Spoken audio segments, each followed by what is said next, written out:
아멘. 우리 곁에 있는 자매 형제들과 이렇게 인사합시다. 올라, 올라, 올람 이래야지 더 스페인 사람 같더라고요. 올람. 예. 안녕하세요라는 스페인어입니다. 예. 저는 제가 존경하는 제 좀 가까운 선배들은 각자 설교에 시그니처 사운드가 있더라고요. 여러분 노래에 요즘 소속사마다 가수들마다 시그니처 사운드가 있듯이 설교를 하시는데 처음에 약간 본인들의 시그니처 사운드를 하시더라고요. 이모 목사님은 정의로운 평화가 여러분과 함께 하시기를 바랍니다라고 항상 설교 전에 하시고, 우리 유셀라 목사님은 아시죠? 주님의 말씀은 이렇게 시그니처를 하시고, 저도 그래서 고민을 해봤어요. 고민을 해보고 저도 시그니처를 좀 만들고 싶었는데 기껏 2주 동안 생각한 게 올라예요. 2주 동안 어떻게 할까 올라 하다가 결국 이렇게 시그니처를 만들어 왔는데 별로입니다. 그래서 시그니처를 조금 더 고민을 해보도록 하겠습니다. 저는 오늘 이 시그니처 서명이기도 하고 이 사인인 이 시그니처에 대한 말씀을 좀 나누고자 합니다. 여러분, 제가 여러 번 반복해서 이야기했지만 누가복음과 사도행전은 같은 저자가 썼는데 한 목적을 가지고 그 목적 위에서 이 누가복음과 사도행전이 쓰여졌습니다. 이 누가복음과 사도행전이 쓰여진 이유는 무엇이냐면, 데오빌로 가카라는 분이 예수님을 좀 믿고 싶은데 그 데오빌로 가카에게 예수님의 행적과 또 예수님의 부활 승천 이후에 성령을 입은 사람들이 이 땅에서 예수 그리스도의 복음을 어떻게 전해갔는가를 누가복음에 보면 그 내력대로 써내려갔다. 내러티브, 그 예수님의 이야기를 써내려갔다라고 나와 있습니다. 그래서 누가복음과 사도행전이 이어집니다. 그래서 누가복음은 예수님의 삶에 대한 기록을 누가가 자료를 다 모아서 써서 데오빌로 가카에게 드린 거고, 사도행전은 여러분 영어로는 act인데 이게 행동이잖아요. 근데 우리 한글 번역 사도행전이라고 적혀 있어서 우리가 오해를 할 수 있는데, 사실 이 사도들의 행동이라기보다는 그 사도들과 함께 하시는 성령님이 어떻게 이 사도들을 이끌고 하나님의 목적을 이루기 위해서 나가는가. 그러니까 누가복음은 예수 그리스도의 행적을 써서 데오빌로 가카에 줬고, 사도행전은 성령의 행적, 그러니까 초대교회의 행적, 예수님을 믿은 사람들이 성령에 따라 어떻게 살았는지를 이제 써서 데오빌로 가카에게 보내주었다라는 것입니다. 여러분, 성경의 모든 이야기가 사실 이렇습니다. 다윗의 이야기도 다윗과 함께하신 하나님에 대해서 우리가 강조를 해야 되고요.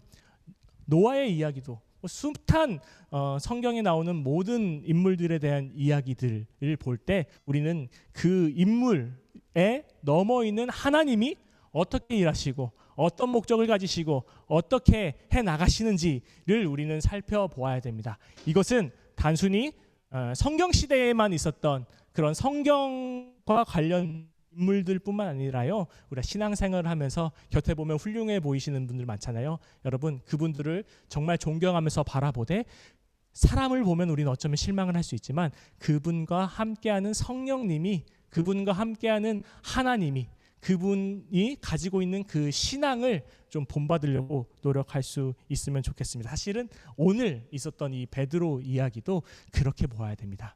이 베드로가 오늘 성경 말씀을 대충 한번 함께 읽어봤을 때 어떤 이야기입니까? 죽은 사람이 다시 살아난 이야기죠. 여러분, 오늘 이야기도 베드로가 죽은 사람을 살려 일으킨 새 관심을 두기보다는 베드로와 함께 하시는 성령 하나님이 베드로와 함께 하셔서 예수님의 사역을 이어나가고자 했던 그 성령의 의도를 우리는 조금 파악을 할 수 있어야 됩니다. 여러분, 베드로의 기적이 어떤 일을 일으키는가를 보면 우리 성령님이 이 베드로의 사건을 통해서 어떤 것을 우리에게 가르쳐 주려고 했는가를 알 수 있습니다. 베드로의 이야기는 오늘 읽었던 성경보다 조금 앞에서부터 읽으면 조금 더 편합니다. 우리 베드로 사도행전 9장 34절 말씀을 좀 읽어보겠습니다. 여러분 성경책 다 가지고 계시죠? 예, 한번 읽어보겠습니다. 제가 읽어드리겠습니다. 베드로가 이르되, 에니야야, 예수 그리스도께서 너를 낫게 하시니 일어나 내 자리를 정돈하라 한데 곧 일어나니. 35절 읽겠습니다. 룻다와 사론에 사는 사람들이 다 그를 보고 주께로 돌아오니라. 42절 말씀을 또 읽겠습니다. 온 요파 사람이 알고 많은 사람이 주를 믿더라. 여러분, 오늘 이 베드로 이야기를 둘러싸고 있는 누가복음 저자, 사도행전 저자가 주목하고 있는 것은 무엇입니까? 베드로를 통해서 예수 하나님의 일이 일어나고 사람들은 그것을 보고 예수를 믿더라. 예수로 돌아오더라. 예수가 명하노니 너 일어나라.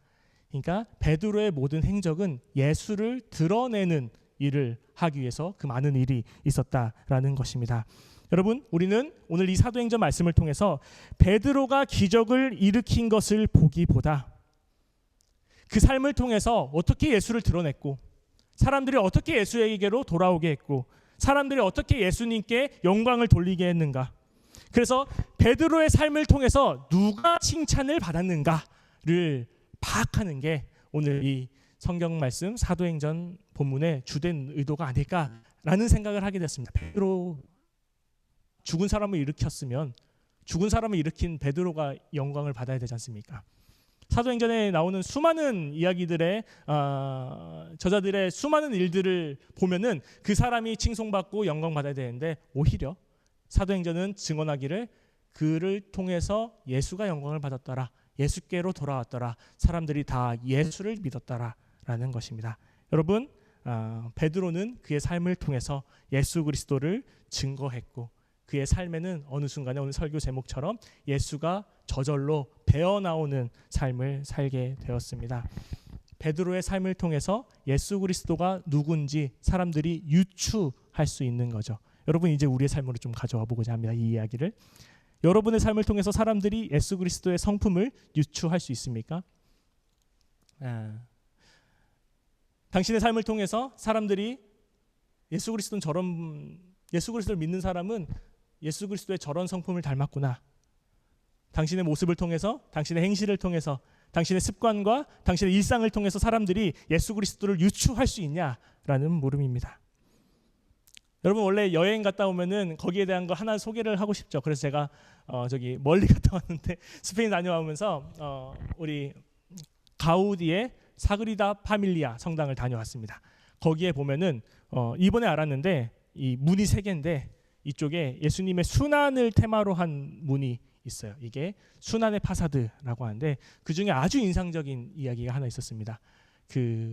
여러분, 베로니카라는 가톨릭의 성녀를 혹시 아십니까? 이 교회 전통에서 성녀로 이렇게 전에 내려오시는 분인데 이분이 어떤 일을 했냐면 기록에 예수님이 순환받을 때 자신의 베일인지 수건인지 모르겠어요. 그걸로 그 베로니카란 여인이 예수님의 얼굴을 닦아드렸대요. 그러자 그 수건에 예수님의 얼굴이 남았습니다. 그래서 그 베로니카라는 성녀를 검색해 보시면 나중에 다 이런 수건을 들고 있고 그 들고 있는 수건에 예수님의 얼굴이 찍혀 있는 그런 그림들을 여러분 볼 수 있을 텐데요. 그 사그리다 파밀리아 순환의 파사드에 보면은 아주 이거를 극대화해서 해석을 해서 조각을 만들어 놨는데 베로니카는 얼굴이 없어요. 그리고 그 베로니카가 들고 있는 수건 같은 데에만 고난받고 찡그리고 있는 예수 그리스도의 얼굴이 찍혀 있습니다. 이것을 보고 제가 어떤 생각을 했냐면 우리가 예수님을 경배한다고 예수님을 찬양한다고 주일마다 모여서 오직 예수 주발 앞에 엎드려 주님께 감사드리며 우리의 왕관을 드립니다 이렇게 찬양을 합니다. 우리도 베로니카처럼 예수님의 모습을 닦아드렸어요. 그러면 우리의 몸에서 예수님이 배어나냐 이거죠. 우리의 말투에서, 우리의 습관에서, 그리고 우리의 모든 상황 속에서 예수님이 배어나야 되는데 저는 그러고 싶은데 그러기 참 어렵습니다. 그러나 우리 이 말씀을 기억하면서 또 베로니카라는 이 인물을 기억하면서 우리가 매번 수없이 다짐하고 또 우리가 희망을 얻을 수 있는 것은 무엇이냐면 우리가 예수를 닮고자 할 때 꼭 베드로처럼 엄청난 일이 일어나거나 기적과도 같은 일이 일어나거나 그러지 않더라도 사소한 일이 일어날지도 모르겠지만 우리의 그 사소함 속에서 한 가지라도 정말 한 절이라도 예수의 성품이 배어나오고 그 우리의 성품을 통해서 성령이 일하시고 그 성령이 일하심을 통해서 사람들이 예수께로 돌아오고 하나님께 영광을 올려드릴 수 있도록 하는 삶, 그 삶을 우리는 좀 살아야 되는 것이 아닌가라는 것을 이 베드로의 이야기를 통해서 사도행전 9장의 말씀을 통해서 조금 생각을 해봤습니다. 설교를 열면서 제가 여러분에게 말씀드렸던 것이 있습니다. 제 설교 시그니처를 만들고 싶다고. 사실 저는 제 설교의 시그니처는 사실 예수만 남길 원합니다. 다른 거 올라 뭐 이런 거 기억해서 뭐 하겠어요.